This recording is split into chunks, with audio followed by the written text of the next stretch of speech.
Alberto Gil Ibáñez es uno de los intelectuales españoles más destacados del momento y que ha realizado aportaciones más valiosas en los últimos años para entender nuestra historia. Varias de sus charlas en YouTube alcanzan cientos de miles de visualizaciones. Te animamos a que conozcas su pensamiento consultando sus libros más destacados: La conjura silenciada contra España, La leyenda negra, Historia del odio contra España y La guerra cultural, los enemigos internos de España y Occidente.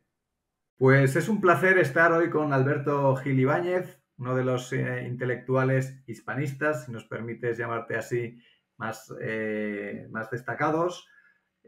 Alberto es doctor en Derecho y en Ciencia de las Religiones, es muy conocido por los 3 libros que ha lanzado en los últimos años: La conjura silenciada contra España, pero especialmente La leyenda negra, Historia del odio contra España, y hace ya muy poquito, en 2020, La guerra cultural, los enemigos internos de España y Occidente. Yo diría que seguramente se ha hecho más conocido por las conferencias que ha dado en YouTube, que han tenido pues un número de visualizaciones muy elevado, unas conferencias de bonita factura, realizadas por Cima y Hohenthal, y con un contenido que llegaba a los espectadores. Y además hemos tenido el placer de leerle en los últimos tiempos, también en Voz Populi y en El Español, hablando de los temas de actualidad, principalmente española y hispana, siempre con una perspectiva hispana. Pues encantado de que podamos charlar un rato contigo, Alberto. Encantado, Pablo, y espero contribuir con mi charla al objetivo de tu canal, la hispanunidad. Muchas gracias, muchas gracias. Sí, estamos viviendo un momento de explosión del hispanismo. En estas charlas que comentábamos antes en YouTube, a menudo has tenido frases muy, muy certeras, como recuerdo un par que me ha hecho gracia y que quiero que los espectadores las conozcan, como cuando dices que la religión de los ingleses no es la anglicana, es el comercio.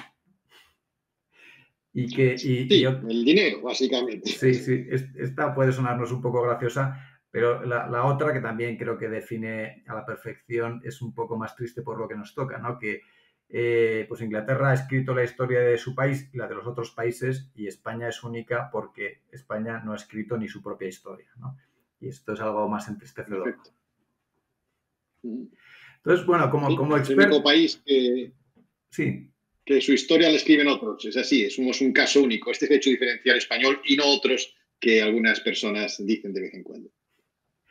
Entonces, como persona que ha profundizado mucho en la situación de la leyenda negra, ¿cuáles dirías que son las consecuencias hoy día en la sociedad española, hispana, actual, las consecuencias más penosas, más tristes, más negativas de la leyenda negra contra nuestra historia? Bueno, pues mira, ahora que hay algunos partidos, ¿no?, que están muy preocupados por la salud mental de los españoles, pues claro, están preocupados por el tratamiento, pero no por las causas. Nadie se pregunta cuáles son las causas de la depresión, de la ansiedad. Hay muchas causas, pero en España tenemos una causa singular, que es nuestra baja autoestima colectiva, de la que tienen mucha culpa los mismos partidos que se preocupan por el estado mental de los españoles. ¿Por qué? Porque, mira, un país es como una familia, como una empresa. Tú quieres pertenecer a una empresa, trabajas y quieres que tenga buena imagen esa empresa. Qué triste es ir a trabajar a una empresa y pensar que es una empresa horrorosa o que ha hecho cosas horrorosas en el pasado.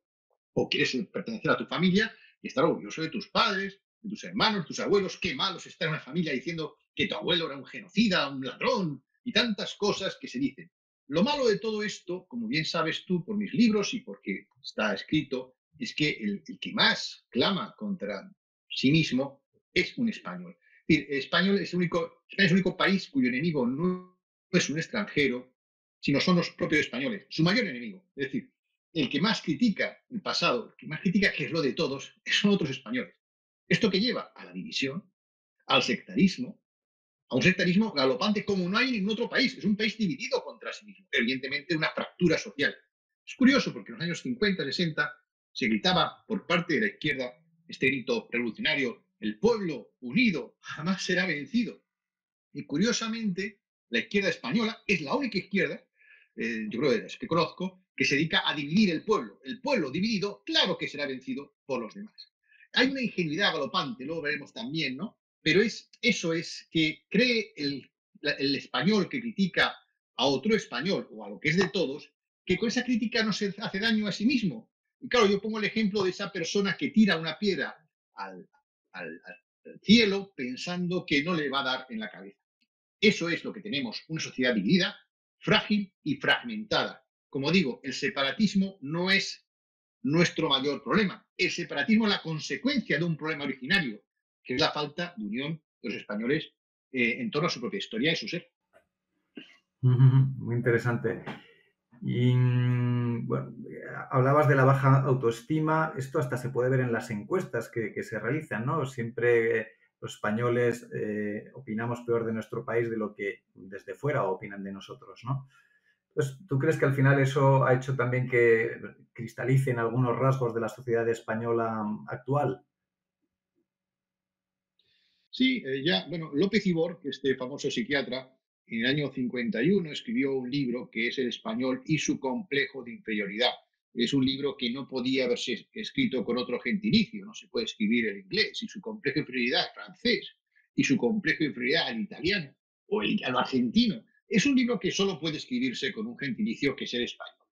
El complejo de inferioridad es uno de los problemas que tenemos como colectivo. Como tú bien decías, el Pew Report, por ejemplo, todos los años, el español es el que peor piensa de sí mismo, de su propio país, en comparación con otros. Es decir, otros países pueden ser el tercer mundo, pero tienen mejor concepto de su país que nosotros del nuestro. Y, por supuesto, tenemos mucho peor concepto que los extranjeros de nosotros. Esto ya es el acabose. Esto es un problema psicológico. Esto sí que es una enfermedad mental de la que deben estar preocupados todos los partidos del arco parlamentario y extraparlamentario. Y claro, esto también se basa en un problema que llevamos siglos padeciendo, nuestra increíble ingenuidad. Y hoy lo ves, ¿no? Una declaración de algunos partidos que hablan de la paz como si fuera algo que cae del cielo, bueno, que se consigue todo negociando, como si históricamente se demuestra que, bueno, que cosas se pueden negociar y otras que no, y que la paz hay que trabajarla todos los días de muchas maneras, pero una es, bueno, pues en la realpolitik. Los estados compiten en estima nacional e intentan desprestigiar al contrario. Hay una guerra cultural, como yo digo en el último libro, la guerra convencional no existe siempre. Ahora estamos padeciendo lamentablemente un episodio importante entre Ucrania y Rusia, aunque siempre en el mundo hay una guerra. Es que lo que no sale en la tele no existe, ¿no? Pero la guerra cultural a la que yo me refiero es una guerra permanente. Es una guerra permanente y los estados fuertes tratan de subir la autoestima de su pueblo con verdades y con mentiras y desprestigiar al resto, porque están compitiendo en prestigio nacional y porque detrás de ese prestigio va el comercio y va el poder político. Y de eso España nunca se ha enterado. Bueno, es así. Sí, seguro que de nuestros espectadores, cuando piensan en el fútbol, si piensan en que un equipo sale convencido de que va a perder, pues verán claramente que sale el equipo agarrotado y que tiene muchísimas más probabilidades de perder. Es raro que no hagamos esa traslación a la sociedad y que veamos y que sepamos o imaginemos que cuando pues, nuestras empresas o nuestros ejecutivos salen con miedo a jugar los partidos, a tener las reuniones de negocios en el extranjero, por ejemplo, pues la cosa va a ir peor, ¿no? Sí, sí. No solo eso, si me permites interrumpirte, es que nuestro equipo colectivo, que es la nación, que es nuestra familia, nuestro equipo, evidentemente, no solo es que salgamos agarrotados, es que el extremo izquierda prefiere pasar la pelota al contrario que al extremo derecha o al centro. Claro, es un problema. Así es imposible colar gol. Sí, sí, eso ya es demasiado grave. Hablabas antes de la ingenuidad, ¿no? Y en alguna de las charlas también hablabas que más que el ingenioso Hidalgo Don Quijote, teníamos que hablar del ingenuo Hidalgo Don Quijote. Una frase también muy acertada. Yo a veces también pienso en la inocencia hispana, ¿no? A veces, sobre todo en la jungla global, parece que los países hispanos nos comportamos con una inocencia sorprendente, ¿no? Como niños, ¿no? Seguramente es por la herencia cristiana, ¿no? Los valores cristianos que nos hacen interpretar que los otros, los de enfrente, se van a comportar como nosotros, que somos buenos, y entonces pues nos cuesta entender que haya pues, personas que mientan, que difamen, que sean supremacistas, ¿no? Entonces, ¿cuáles crees que serían las peores consecuencias de esa ingenuidad, de esa inocencia de las sociedades hispanas? Bueno, primero tengo que matizar un poco. La razón de la ingenuidad no es la base cristiana, o no es solo la base cristiana, porque Italia es cristiana, Francia es cristiana y no son nada ingenuos. Y luego está el mundo protestante. Esto ya es, claro, en la ruptura hay también esta ingenuidad de ver al mundo protestante como el prototipo de la modernidad. Esto es una invención, ¿no? El mundo protestante se basa en el servo arbitrio, o sea, esa famosa polémica entre Lutero y Erasmo, ¿no? Que Erasmo realmente seguía la doctrina de la Escuela de Salamanca en este aspecto. Ellos defendían la libertad y Lutero defendía el servo arbitrio. Y de este principio de servo arbitrio se basa toda la legitimación de la filosofía alemana del autoritarismo. Esto se ha olvidado. Se ha olvidado porque aquí quien pinta de colores el imaginario colectivo son los que tienen intención de hacerlo. Unos lo pintan y otros nos pintan la cara, claro. Y así ha sido. El problema no tanto es, sí es verdad que una base cristiana de pensar, de querer, bueno, de creer, ¿no? Yo creo que es el único país realmente cristiano ha sido España, porque Francia ha sido ante todo galicanista, es decir, ha defendido el interés nacional por encima de Roma, pero el único país que defendió ingenuamente a Roma, hasta el punto que hicimos la aventura americana en nombre de la fe de Roma, es decir, servimos a una potencia extranjera en términos políticos, ¿no? En términos religiosos, hemos sido el único país que ha defendido realmente la fe católica por encima de su propio interés. Esto sí que es ingenuo. Pero eso no es por ser católico, es por ser, yo creo, en lo que decías de Don Quijote, ese ingenuo hidalgo, es que el caballero español cree en el honor, es un principio, a Dios, el alma, ¿cómo es la poesía esta? El honor es patrimonio del alma y el alma solo es de Dios. El español cree en el honor, de verdad que cree en el honor. Los demás no creen en el honor. O sea, los demás hacen una cosa hacia afuera y otra hacia adentro. El mundo puritanismo, por ejemplo, pues deja las ventanas abiertas para que la gente les mire, pero por detrás, pues son, bueno, pues pueden hacer pedofilia o lo que quieran, ¿no? Porque lo que no se ve no cuenta. El español es el único que se ha creído realmente que hay que ser honesto.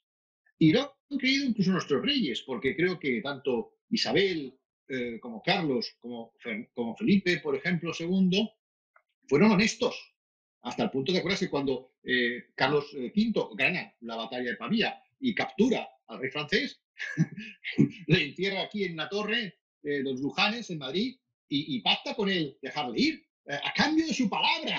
¿Qué es la palabra del rey francés? Sí, Que nunca alzará sus armas contra España. Bueno, a los 2 días estaba guerreando. Un mentiroso patológico. Y no aprendemos, no aprendemos, no aprendemos. Nos llevan engañando 5 siglos y no aprendemos. Seguimos confiando en lo que nos dicen y no en lo que hacen. Esto, como digo, va más allá del mundo cristiano. Es un tema quizás de nuestra ingenuidad o de nuestro idealismo, quizás ese ideal caballeros. De nuevo, el único que se atrevió fueron los españoles, que fueron realmente a América a hacer algo más que hacerse millonario, por mucho que nos han criticado. Lo de América no se entiende sin un ideal, bien de fe, bien de ganarse el alma, el cielo o la fama, lo que fuera, pero no por hacerse millonario, porque eran tantas las penurias, el viaje tan largo, que no merecía la pena. Entonces, todo esto es un carácter que se va incrustando en nuestra población, que es capaz de hacer grandes cosas, por eso tenemos grandes genios, grandes idealistas, pero muy poco prácticos. A la hora de ser prácticos, a la hora de competir en la realpolitik, eso no lo sabemos hacer. No lo sabemos hacer. Y ya digo, es un tema que me ha preocupado y ocupado los últimos años y yo todavía no tengo la receta de cuáles son todas las causas que hacen esta singularidad. Podremos superarlo, porque la verdad que no, estoy muy de acuerdo en el diagnóstico y asusta, porque en el día de hoy se sigue percibiendo esa ingenuidad. Pues es difícil, porque cuando a la gente dice es que la leyenda negra, algunos historiadores dicen que la leyenda negra ya no está vigente. O sea, no sé qué noticias leen.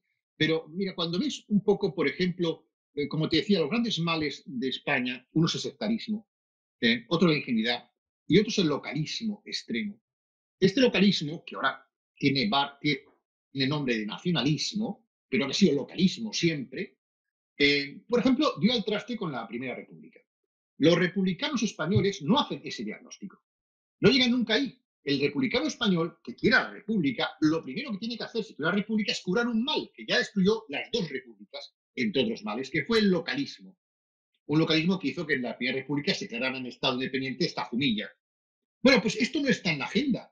Los partidos nacionales siguen queriendo pactar con quien quiere romper la casa común.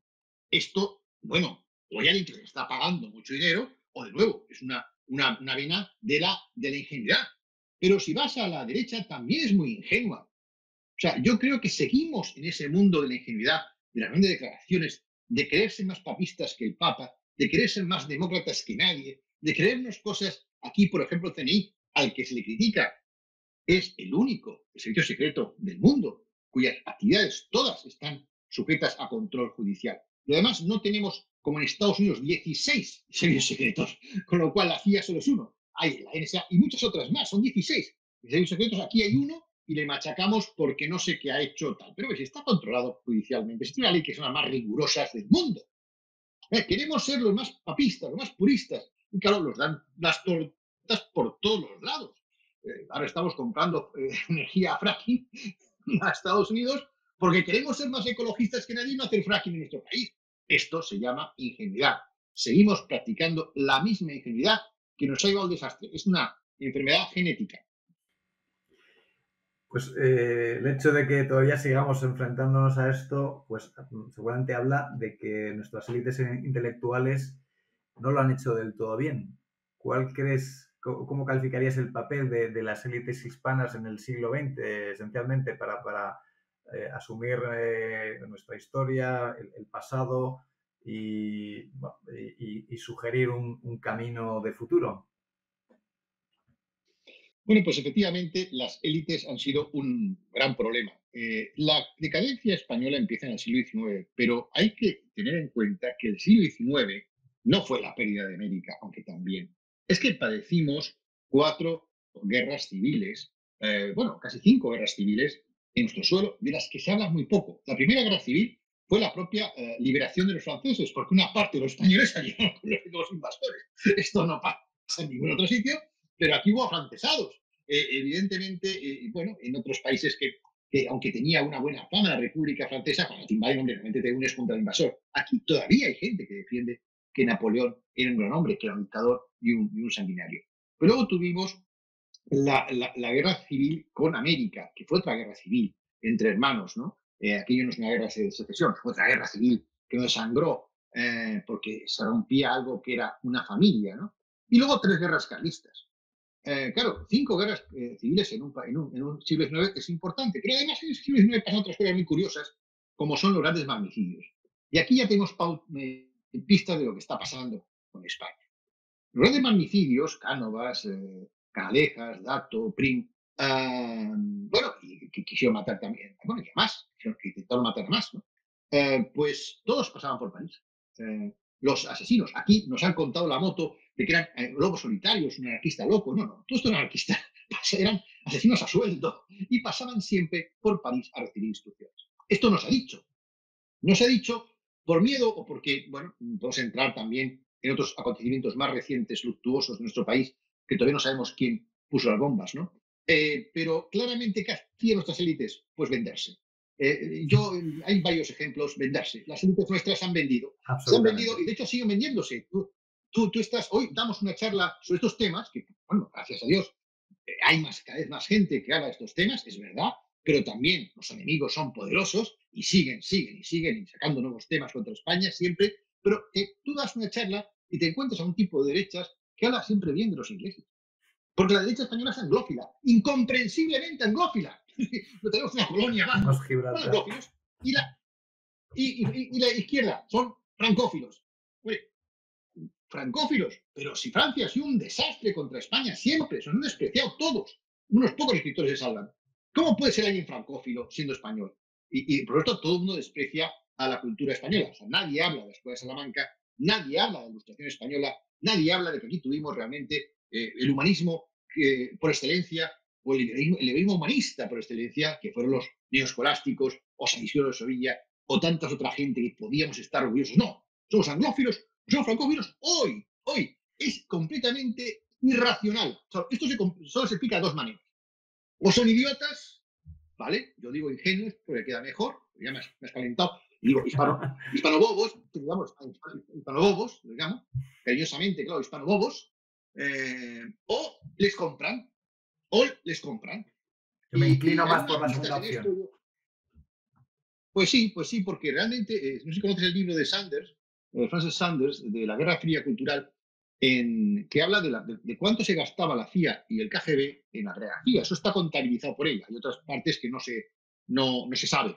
Ella calcula que un 60% del presupuesto de la CIA y el KGB se dedicaba a comprar periodistas, escritores y políticos. Eso se sigue haciendo. Se sigue haciendo. Probablemente todos los sitios secretos del mundo lo hagan salvo uno. Estoy casi convencido que es así.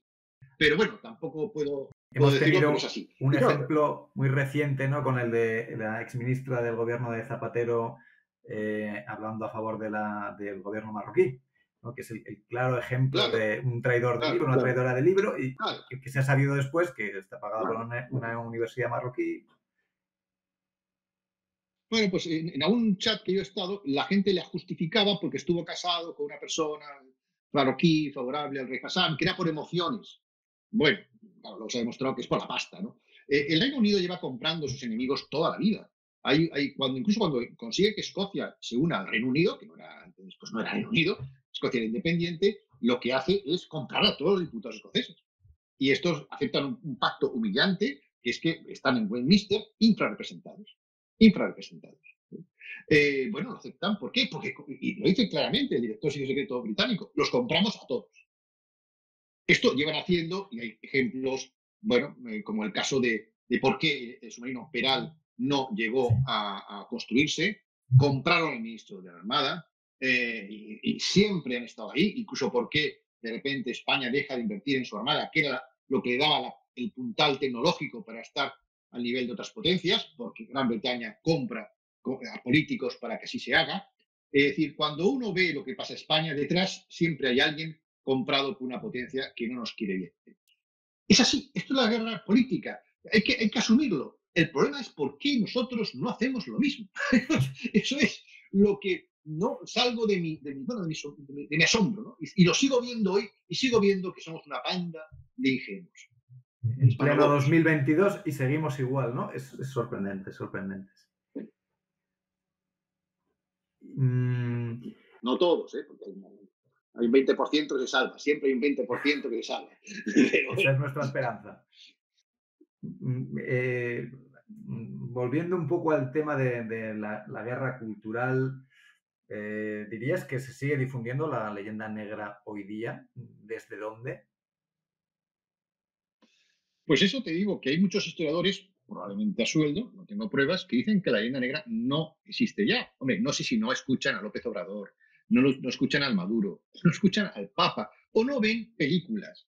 Es impresionante cómo se sigue. Pues los ingleses llevan haciendo la propaganda 5 siglos, son maestros, ¿no? No solo es la propaganda grosera de hablar bien de sí mismos, que eso pues hasta cierto punto es normal, es que siempre se meten de rondón contra el Imperio Español. No sé si has visto una película reciente se acaba de estrenar, 2022, Uncharted, ¿no? Que es sobre la búsqueda de un mapa de tesoro, que supuestamente los 18 marineros que salvaron de dar la vuelta al mundo eran unos pendencieros que solo querían el oro, no las especies, el oro. Y entonces un descendiente de Sir Drake va a luchar contra una familia española, terrible familia española, que ha financiado a toda la Inquisición y a los fascistas de Franco. Esto en una película de aventuras. Por cierto, participa Antonio Banderas. No sé cuánto lo habrán pagado. Pero quiero decir con esto que siguen lo mismo, lo mismo. Ellos tienen claro quién es el enemigo y te dan por aquí, te dan por allá, te hacen shock, no te enteras, te viene una torta por aquí, te meten. Y nosotros no hacemos nada. Hacemos películas que hablamos mal de nosotros mismos. Claro, así es difícil progresar. Como te digo, hombre, yo quiero ser crudo porque el problema es serio. Vamos muchos siglos de retraso, pero también quiero ser esperanzador, porque por primera vez hay gente como tú, empieza a hablar gente que yo digo que estamos en la época de guerrillas, ¿no? Luchando contra el invasor cultural por la media de guerrillas. Me falta ejército regular. Para vencer en Bailén necesitamos un ejército regular. Pero bueno, ya tenemos guerrillas y, hombre, algo más. En este momento estamos plantando cara por primera vez, creo yo, en la historia de manera frontal al mundo anglosajón. Y esto es importante. justo esto, ¿qué nos falta? Nos falta organizarnos, nos falta que esta perspectiva hispanista alcance a algunos de los partidos que tengan posibilidad de llegar al poder y entonces que esto que ahora mismo pues surge enteramente desde la sociedad civil pues acabe teniendo el viento favorable del presupuesto, de la acción administrativa. ¿Eso lo ves? ¿Es posible o es una quimera a día de hoy? Bueno, yo creo que la esperanza es lo último que se pierde, pero tampoco se puede ser ingenuo y ser realista. Ojalá algún día nuestros políticos se tomen esto en serio, pero aquí ha gobernado la izquierda o la derecha y nadie se lo toma en serio. La batalla cultural, un poco a raíz del referéndum, ya cuando estábamos ya muertos prácticamente, hubo un tímido intento de hacer algo a través de embajadas que se ha acabado hace, en fin, hace unos años. Así que yo tengo pocas esperanzas porque, como digo, el problema es darte cuenta del diagnóstico de las causas de tus problemas. Y esto no se ha hecho en España. Se echan las culpas a unos agentes que no son los principales. Y mientras no haga el diagnóstico adecuado de las causas de nuestro desastre, no vamos a poner remedio. Los políticos están en otras cosas y la gente está en otras cosas y cada día más despistados con las nuevas tecnologías. Ahora bien, también creo que hay elementos novedosos de hace 6 7 años, no mucho más. Es curioso porque se ha hecho mucho en poco tiempo. ¿Eh? Y yo cuando escribo mi libro La Conjura Silenciada, hace 6 años y pico, había muy poquito sobre leyenda negra. Yo lo Sí. publiqué en junio y en septiembre sale Imperofobia. Y hay que reconocer que Elvira Roca, bueno, fue un antes y un después. Pero es verdad que antes de ese año, había, Iván Vélez también tiene un libro pequeño, pero no había prácticamente nada. García Cárcel hacía cosas, pero no exactamente en ese momento, sobre la leyenda negra. Y fue a raíz de ese año, o sea, en 6 años, se ha hecho muchísimo. Y sobre todo el cambio fundamental, que también es en España, es en América. Antes tú ibas a América y todo el mundo, como siempre, te ponía muy bien hasta que bebían 2 copas y empezaban a meterte con tu padre, con tu madre, que eran desconocidas, ¿no? Hoy por primera vez hay hispanoamericanos que están diciendo las mismas cosas que se dicen en España. Marcelo Bullo, Madre Patria, García Alonso, pero tantos otros, también en México, curiosamente, está López Obrador, sí, pero también un grupo de profesores allí que están combatiendo la leyenda negra, y en Ecuador. Hay indigenismo, sí, o sea, estamos en un mundo de polos proyectados.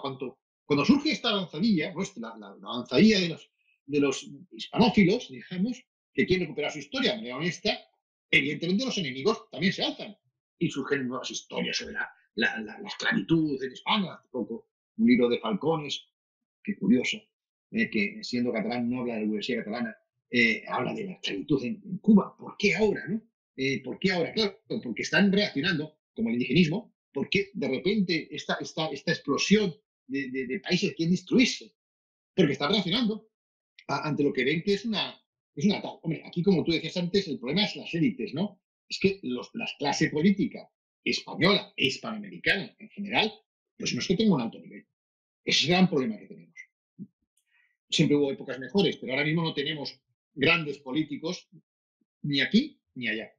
Ese es el gran problema. Pero a nivel sociedad civil, yo sí soy ahí, tengo esperanzas, porque nos falta organización. Yo llevo ya años intentando, la última vez que hice un listado de asociaciones solo en España que se referían al tema de la hispanidad, me salían más de 30. Puede que haya muchas más, ¿eh? Puede que estemos entre el centenar de asociaciones culturales, fundaciones, institutos, etcétera, etcétera, canal de YouTube, que se dedican a estos temas. La pregunta es por qué tanta gente no se reúne y no se organiza y no tiene un plan de acción. ¿Quién puede hacer que este tipo de guerrillas, como digo, se coordinen y hagamos una acción más potente? Eso nos falta. Pero, como digo, comparado con lo que pasaba hace 10 años, creo que estamos mejor. Creo que estamos mejor. Sí, sí, ha habido un cambio, sin duda, una explosión y, bueno, pues ese es el trabajo que tenemos por delante, organizarnos mejor y conseguir influir en los ámbitos de poder. Y cuando hablábamos de esos defectos hispanos, españoles, parece que uno también de los que es muy consustancial a nuestro ser es el ser incapaces de darnos cuenta de lo relevante que es el papel de la comunicación, de la propaganda, ¿no? y ni siquiera somos capaces de interpretar cuando otros utilizan el arma de la propaganda contra nosotros, como por ejemplo el atiborramiento de imágenes que al final acaban transmitiendo un mensaje, ¿no?, de superioridad, etcétera, con todo lo relacionado con el fallecimiento de Isabel II. Esto ¿crees que es algo un poco consustancial a nuestra forma de ser? ¿Podemos hacerle frente? Bueno, creo que tienes un vídeo en tu canal que muy bien describías este fenómeno, ¿no? En lo que ha pasado con Isabel II. Es muy llamativo, efectivamente, que políticos de derechas, como son Ayuso y Moreno Bonilla, han declarado luto por una dirigente distante, como diría Leopoldo Sotelo, distinta y distante, que además no, tiene una colonia en nuestro país y que no ha hecho nada por nuestro país realmente en sus años de reinado, ¿no? Sino todo lo contrario. Es llamativo. La anglofilia de la derecha, que es llamativa, ¿no? Llamativa. Y yo creo que hay parte de ingenuidad, y como digo, hay algunos que sí que están a sueldo, no digo que sean estos dos, ¿no? Pero es una gran ingenuidad. Evidentemente, cuando ha pasado todo esto, este atiborramiento de imágenes, bueno, tenemos a dos cosas. ¿Quién manda en el mundo? Y en el mundo de la comunicación mandan los grandes medios de la comunicación. Y si tú ves quién está en el capital, en el consejo de dirección de los grandes medios de comunicación, pues es que hay que están fondos de inversión, empresas inglesas o anglosajonas, norteamericanas fundamentalmente, o holandesas, que son también parte del mismo clan. Evidentemente, fíjate lo curioso que han hecho la gente. Bueno, esto pasa también en España. Yo he visto The Crown, por supuesto, he visto Elizabeth, he visto The Windsor, ¿por qué? También porque a mi mujer le gusta ese tipo de películas. Y claro, yo cuando pasaba esto intentaba decirle, pero ¿sabes que nos está manipulando? ¿No te das cuenta? Que esto no son como pasan en las series, que son los pendencieros que claro, la reina de Inglaterra, que es la mujer más rica del mundo. Bueno, nadie se pregunta de dónde viene esa riqueza. Pues de la esclavitud y la guerra del opio. Pero claro, Juan Carlos es un delincuente, la reina de Inglaterra no. Son ricos, son los más ricos del mundo. Nadie dice nada. Pero algo lo han hecho mal, digo yo, para ser rico. Luego está el hijo pederasta, el otro que recibe maletines. Pero no pasa nada. Bueno, hasta hay un asesinato, bueno, un fallecimiento de David. En aquel momento se daba por muerta a una monarquía. ¿Qué hacen los ingleses? Lo mismo que los españoles con Juan Carlos. A ver, que si Pablo Iglesias se llamase Paul Churches, pues no habría podido hacer lo que he hecho aquí. Porque le habían dicho, cállate, niño, que aquí estamos defendiendo el interés general. Y con las cosas de comer no se juega. ¿Qué hizo Tony Blair? Tony Blair salvó la monarquía. Era un laborista. Porque interesaba a todos. Porque era lo que nos da de comer. Como he dicho antes, la religión de los británicos es el comercio. Sean de izquierdas o de derechas, es el comercio. ¿Qué hacen? Pues hacen una campaña de comunicación bestial. O sea, cientos de millones de dólares. Como te digo, The Crown, Elizabeth, Windsor, no son casualidades. Son productos muy bien facturados para levantar la moral. Y de una mujer que era arisca, fría y que potencialmente había ordenado el asesinato de la pobre Lady, se convierte en la abuelita feliz de todos. Esto es arte. Esto es arte, y te digo que en comparación te puedo decir también que están pasando cosas muy parecidas. Nos hemos olvidado, porque la gente tiene poca memoria, que hace un año las tropas norteamericanas fueron derrotadas por una panda de zarapastrosos en Afganistán. Fue una humillación. Dejaron armas detrás, murió gente, salieron con el ramo entre las piernas. Decía, está muerto el imperio norteamericano. Y voilà, un año después, el ancianillo Biden es un ancianillo nuevo simpático, que es el defensor de la libertad frente al asesino Putin. Claro, anda la vuelta de la tortilla una vez más. Nos han robado la tortilla. Y los tontirocos de los políticos españoles no se enteran de qué va la película. No se enteran, no se enteran. Ahí está. Claro, muchos, supongo que bajo sueldo, claro. Sí, pues estoy totalmente de acuerdo contigo en esto que comentas, que el ámbito anglosajón son virtuosos de la propaganda, de la comunicación, más incluso que el mundo comunista, que siempre se ha dicho que eran los mejores propagandistas, que era lo único que hacían bien. Pues sí, el ámbito anglosajón es tan fino, tan habilidoso, que es que ni lo notamos. Y esas tres series que tú has mencionado son propaganda de la mejor calidad y ni siquiera lo percibimos así, ¿no? Has hablado ahora del conflicto de Ucrania y tú has sido muy valiente, te has atrevido a opinar en algunos de los medios en los que escribes y no corroborando la opinión que se puede escuchar en el 99% de los medios de comunicación, ¿no? Esa opinión simplista de que pues eso, Putin es prácticamente el demonio encarnado y él tiene toda la culpa. Algunas personas interpretan este conflicto como pues, el intento de la desmembración de Rusia, ¿no? Que hay un interés por parte del mundo anglosajón, de Estados Unidos, en debilitar a Rusia como único, bueno, pues seguramente único poder militar que le puede hacer frente a día de hoy. Una situación similar a lo que pudo ser pues, el desmembramiento del imperio español hace 2 siglos, ¿no? Y el mundo anglosajón tiene experiencia desmontando imperios, ¿no? Las 2 guerras mundiales lo atestiguan. ¿Cómo interpretas lo que está pasando en Ucrania justo en el día de hoy en el que se dice que ha salido la noticia de que se está llamando a la movilización general en Rusia? Bueno, siempre esto hay que ser cauto porque todos los días cambia el contexto y lo que yo diga hoy a lo mejor entre unos días ya no es válido, pero algo que dices tú, así que sí que es cierto. Hay paralelismos entre lo que ocurrió con el Imperio Español y lo que está ocurriendo con Rusia, sí hay paralelismos. La única diferencia es que nosotros no teníamos un Putin. O sea, Carlos IV era un pobre hombre, Fernando VII era un, bueno, pelón, le decían, pero eso no era Putin. Es verdad que con Putin han jugado y ha caído en una trampa. Ese es mi diagnóstico. Es decir, Rusia estaba ganando la guerra en muchos terrenos. Desde el año 90, que cayó la URSS, parecía que Rusia era un convidado de piedra, se le despreció por parte del poder anglosajón, suele hacerlo, y se le despreció y se lo humilló. Bueno, ya lo hicieron con el Tratado de Versalles, con Alemania, ¿no? Que humillaron después de la Primera Guerra Mundial, y mira lo que ocurrió. De la humillación a Alemania surgió Hitler. Pues de la humillación a la Unión Soviética, a la URSS, a Rusia, ha surgido Putin, que es un producto de esa humillación.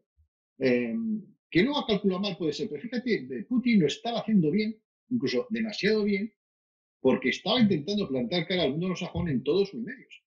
Medio de la comunicación, crea cadena de televisión propia, Russia Today, tal, se inmiscuye en la política norteamericana, lo hace muy bien, invita a políticos norteamericanos, lo estaba haciendo muy bien, gana en Siria, lo estaba haciendo muy bien, se mete en las elecciones norteamericanas, ahí lo hace mal, pero lo hace mal porque le pillan.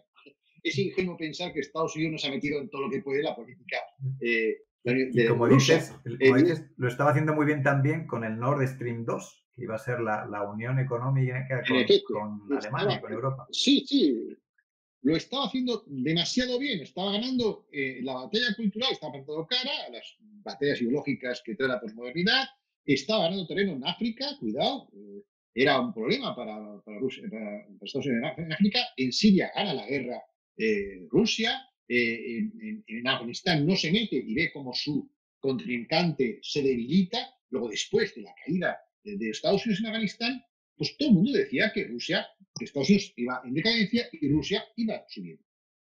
Había hecho lo de Crimea, le había salido bien, con Ucrania tiene un ten con ten, y algo pasa en un momento dado en que evidentemente Rusia toma una decisión que yo creo que fue inadecuada, porque se ha visto que tenía al gigante los pies de barro. Probablemente a Putin le han engañado, como le pasó a Hitler en su búnker, ¿no? Esa película de hundimiento, cuando ya los generales por miedo no le decían la verdad y Hitler movía divisiones que no existían.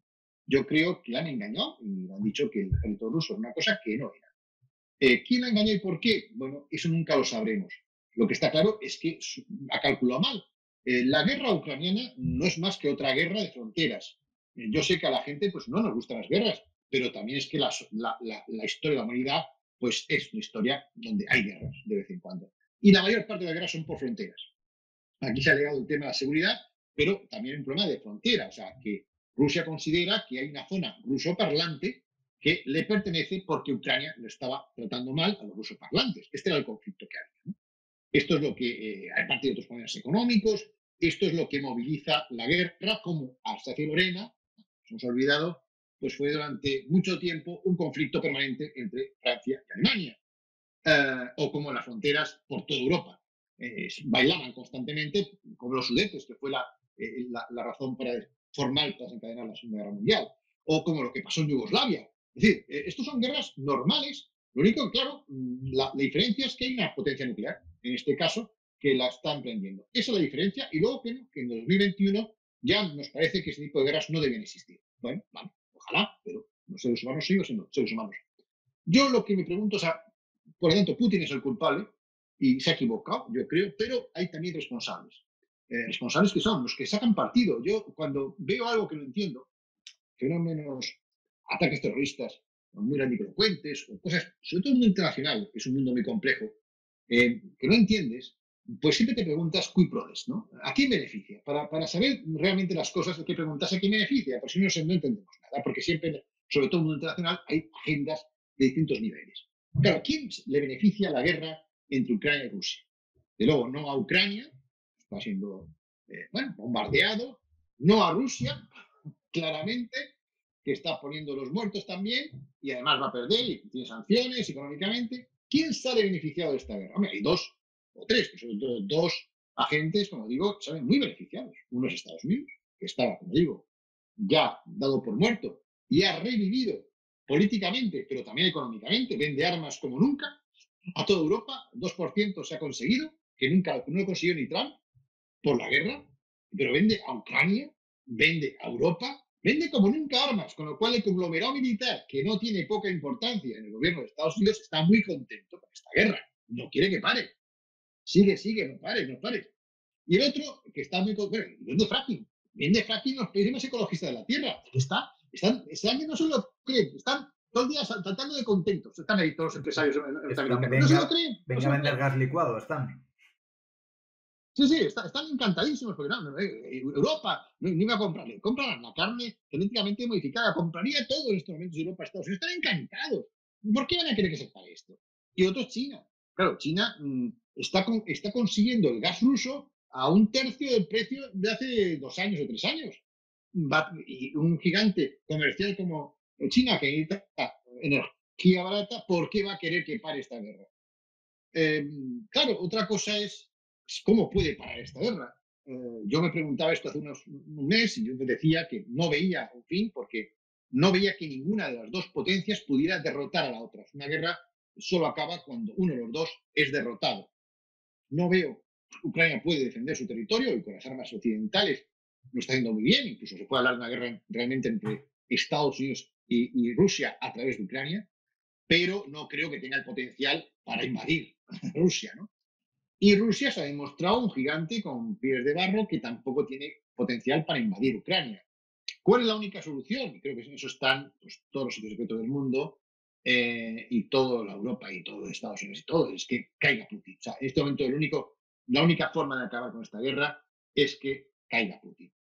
Y que un nuevo gobierno más razonable y tal, pues pacte lo que no podrá nunca pactar Putin. Claro que también puede haber otra opción, y es que Putin, antes de irse, apriete el botón. Y esto es una cosa que, bueno, la gente dice, pues no lo va a hacer, ¿no? Hombre, es verdad que hasta ahora, otra cosa muy curiosa, hablando con los sajones, es que con toda la propaganda que montan de lo maravilloso que son, el único país que ha tenido lo que hay que tener, no entro en qué, para apretar el botón, no una, 2 veces, ha sido Estados Unidos en Japón, Hiroshima y Nagasaki, y sobrepoblación civil. Ningún otro país del mundo lo ha conseguido, ni lo ha hecho. Pero bueno, cuando ves estas películas distópicas donde aparece un panorama, ¿no? Todo desolador, ¿y qué pasó? Es que hubo una guerra nuclear entre humanos, y tú te preguntas, ¿pero cómo algún día pudimos ser tan torpes los seres humanos para declarar una guerra nuclear de mutua destrucción? Bueno, pues estamos viendo lo que está ocurriendo y vemos que sí, que eso es posible, que somos suficientemente torpes para hacerlo. Bueno, es así. O bien prohibimos todas las armas nucleares o somos conscientes de que unos tienen armas nucleares y otros no. Y a partir de ahí, pues no somos iguales. Por mucho que hablamos de los derechos de los seres humanos, de los pueblos, de los países, a su independencia, a su integridad territorial, mientras que haya 10 potencias que tengan bombas nucleares y el resto no, esos son pamplinas. Sí, dramática situación. Bueno, hablábamos un poco, relacionándolo con Rusia, del desmembramiento de lo que fue el Imperio Español. Y ahora tenemos pues, 20 naciones que compartimos idioma, cultura, historia. Y parece que lo lógico es que desde hace tiempo hubiera una corriente de acercamiento, de reforzamiento de ese poder cultural blando hispano, español, basado en el idioma. Y existen instituciones que se llevan presupuesto mayoritariamente de los españoles, como por ejemplo la SEGIB o las Cumbres Iberoamericanas o el propio Instituto Cervantes, pero tenemos la sensación de que es que no hacen nada, no aportan nada, ¿no? O de que no van a ningún lado, ¿no? ¿Qué Bueno, sensación tienes? ¿Algún motivo para esto? ¿Alguna reflexión sobre por qué pasa esto? bueno, pasa esto porque, de nuevo, cui prodest, es decir, ¿a quién benefició la desmembramiento del Imperio Español? No a España, claramente, pero tampoco a los nuevos países hispanoamericanos. Como tú dices, 20. Son legión, ¿no? Había 4 virreinatos. Históricamente hubo 2. En la época de los Borbones hubo 4. Contando capitanías generales y demás, podía haber 8 países con mucho. Pero estos son pura invenciones, ¿no? Bueno, ¿por qué? ¿A quién beneficia? ¿Quién benefició ese desmembramiento? ¿A quién? Divide et impera, ¿no? Divide y vencerás. ¿Quién? Estados Unidos, claramente, en la doctrina Monroe no le interesaba tener el patio trasero países potentes, a Brasil tampoco, que aprovechó la gran independencia para ganar más territorio, y evidentemente a Inglaterra y Francia tampoco, que fueron los que promocionaron las guerras de independencia. A partir de aquí hay un diagnóstico equivocado de nuestros amigos y hermanos diciendo que los problemas suyos, incluso hoy, son de su pasado español. Claro, y aquí ya empieza a haber un poco de casi, bueno, de una especie de pesadilla que se nos está diciendo que hubo un paraíso maravilloso antes de llegar a los españoles, lo cual era cierto, porque si hubiera sido tal paraíso, pues no se hubiera aliado con los españoles el 80% de los indígenas contra los dos imperios que había, supremacistas y genocidas, de alguna manera. Pero dice esto, tuve hoy, gran paraíso, pues falso. Luego hubo una época de oscuridad, que fue la América Iberiana, lo cual es falso, es todo lo contrario. Es la época en que América fue el motor económico del mundo, sobre todo Nueva España, porque en Nueva España se confluía el negocio de Asia y Europa, a través de la región de Manila. Y luego la otra parafernalia, otro mito, es que las repúblicas pues, fueron el nuevo paraíso. Pues si eso fuera cierto, ¿por qué están tan mal? Pues no, porque es un pasado español. No tiene sentido. Lo que tienen que hacer los americanos como nosotros es analizar claramente cuáles son las causas de su decadencia. Y las causas de decadencia son las independencias. No por independizarse de España, porque podían haberlo hecho bien, pero lo hicieron mal. ¿Y por qué lo hicieron mal? Porque estuvo detrás Gran Bretaña y Francia desde el minuto uno, promoviendo caudillaje. Bolívar fue un gran dictador, o sea, el gran mito del libertador es un dictador, es curioso, ¿no? Pero fue un dictador que no trajo democracia ni libertad, que trajo autoritarismo. Y además persiguió a los indígenas, y a los pardos, a los que odiaban, que eran metidos, que era el 80% de la población. Entonces, ¿de qué hablamos? Claro, hasta que no se haga la autocrítica de decir, oye, el problema fue cómo hicimos la independencia. Lo hicimos muy mal. Nos dividimos, conflictos internos, con codillaje, entró la corrupción que no existía, no de esa manera sistemática, con élites mediocres. Hacer algo.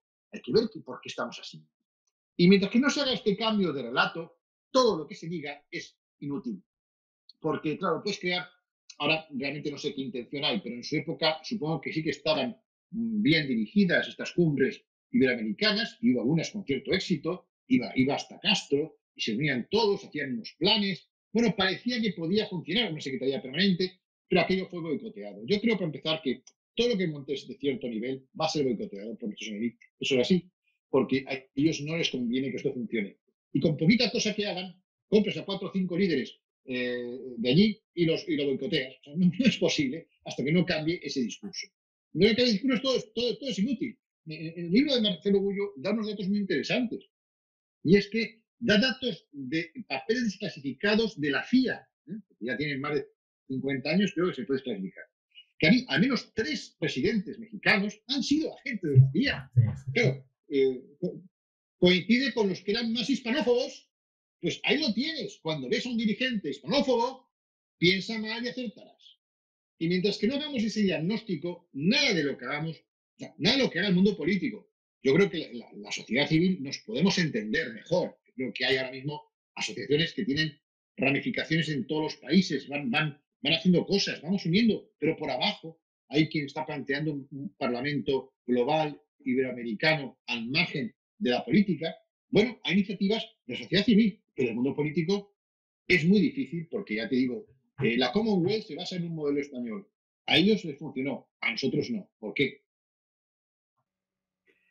Pues muy, muy importante lo que has dicho y ojalá esto llegue a muchas personas y que seamos más conscientes y menos inocentes de cómo es la realpolitik, ¿no? Y también como ciudadanos que sepamos evaluar, ¿no? Cuando vemos posturas ridículamente antihispanas, ¿no? ¿Qué es lo que está pasando debajo, ¿no? Lo más probable que esté pasando. Bueno, pues es difícil, lo tenemos difícil para tratar de acercar nuestras sociedades, pero ¿cómo crees que podría andar ese posible acercamiento, ¿no? ¿Cuáles crees que pueden ser, bueno, los primeros pasos prácticos para tratar de acercar las sociedades de los países hispanos, ¿no? Tanto las que estén al alcance de los miembros de la sociedad civil, como somos nosotros, bueno, pues yendo un poco más allá, ¿no? A nivel de instituciones públicas. Bueno, yo lo que creo que esta batalla cultural pues empieza con la batalla del lenguaje. Mira, una prueba muy concreta, en el continente americano no lo nombramos los españoles, tampoco los hispanoamericanos, lo nombramos los de siempre. Fue una batalla muy interesante que ellos lo tienen muy claro. Quien denomina, domina. Es que lo tenemos, es que está clarísimo. Lo primero que hay que hacer es cambiar el lenguaje. Y una de las cosas que yo vengo proponiendo hace unos años, en esta guerra, pues yo hago mis pequeñas aportaciones. Uno, hay que recuperar la ilustración hispana, que la hemos tenido. Hay un mito entre los hispanoamericanos que si los hubieran conquistado los ingleses serían un polo de desarrollo. Esto es falso y la prueba es que los conquistaron de verdad los ingleses a partir de 1820 y esa es la causa de su desarrollo. Pero bueno, hay que recuperar lo que hicieron los hispanos. De aquí y de allá, porque ahí hubo 25 universidades. Luego ese trabajo hay que recuperar. Hay que recuperar el valor de la América meridional para que los hispanoamericanos se sientan orgullosos de su pasado mestizo, que fue la América meridional, un pasado hispano, indo y mestizo, y que produjo grandes aportaciones en arquitectura, en la cultura, en la economía. Es que era una potencia económica. Andrés Bello, que era, bueno, que proponía la independencia y que, bueno, fue uno de los maestros de Bolívar, hizo un diagnóstico económico de lo que pasaba en Venezuela y Colombia. Eran riquísimos. Tenían el control del tabaco, el control del cacao, tenían los negocios florecientes, practicaban el contrabando, las élites criollas. Y esa es la razón que alegan para separarse. Es como los catalanes. No se separan porque le va muy mal. No se separan con los norteamericanos porque los impuestos eran abusivos. No. Es que nos va muy bien y por lo tanto no necesitamos ya a España. No podemos entender con esto. Nos va muy bien. ¿Y qué pasa con la independencia? Que va muy mal. Bueno, pues no han aprendido la lección. Hay que recuperar cuando les iba muy bien. Y todo lo que pasaba allí, que era mucho. Y el tema de los nombres. Hay que dejar de hablar ya del Imperio Español. Yo creo que hay que hablar del Sacro Imperio Romano Hispánico. Porque hemos asumido que el sucesor del Imperio Romano fue el Sacro Romano Germánico. Cuando no tenía nada de sacro, porque rompió con Roma, y tampoco era latino, porque no hablaba latín, hablaba alemán. Y luego, ¿por qué aceptamos sumisamente que el sucesor del Imperio Romano es el Sacro Imperio Romano Germánico, que no ha hecho nada? Y sin embargo, cuando vemos lo que hizo España allí, en calzadas, mejor que las romanas, en arquitectura, en acueductos, temas de agua, en el derecho, así de la ley de Indias, es que es el culmen del derecho social, de los derechos humanos, de los escuelas de Salamanca, en fin, es que todo lo que hizo el Imperio Romano lo llevamos plus ultra en América. El Imperio Romano hispánico es el sucesor del Imperio Romano. Y bueno, yo creo que la batalla hoy es la batalla de la imagen, ¿no? Aparte de la lengua, del lenguaje, es la imagen. La imagen hay que meterse a saco. Yo espero que surjan empresas, creo que alguna iniciativa hay, espero, tanto aquí como allá, para ocupar el espacio audiovisual con productos hispanos. Para el mundo hispano. Yo hablo de Hispavoot, como ellos tienen Hollywood, pues bueno, Hollywood, ese ministerio de propaganda anglosajón, bueno, que crea Hispavoot. Y bueno, yo creo que se abren algunas puertas, ¿no? Por ejemplo, el hecho de que Miami en este momento sea un polo económico importante, se llama Nueva York hispana, está siendo un polo atractivo para muchos hispanos, desgraciadamente tienen que irse a sus países porque ahí imperan dictaduras comunistas, Pero bueno, que Miami está haciendo una cosa, yo creo que algo muy importante, y eso puede cambiar quizás el tablero. Veo que gente se mueve por ahí, yo también estoy en esa línea, y soy moderadamente optimista, porque creo que hay iniciativas que no han existido nunca. Y por primera vez creo que algo se puede hacer. A ver, no seamos ingenuos. Si un español o un hispano monta algo en el mundo de la imagen, van a venir los enemigos a tratar de cargárselo. Como si montas un banco que haga competencia, van a cargárselo, ¿no?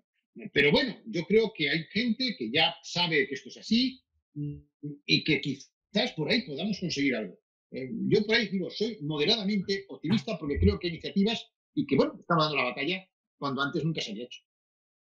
No, pues sí, me gusta mucho esa reflexión y creo que sí, el mundo de la comunicación es clave y creo que bueno, ligando intereses económicos al poder blando español, yo creo que podemos dar pasos adelante en lo que Marcelo Gullo, por ejemplo, considera que debería ser el primer paso a dar, ¿no? Que es acabar con la leyenda negra, ¿no? Y tenemos que hacerlo a través de la comunicación bien hecha. Oye, pues mira, aunque la charla hace que sea difícil ser optimista, pero bueno, esta última reflexión a mí me deja con buen sabor de boca.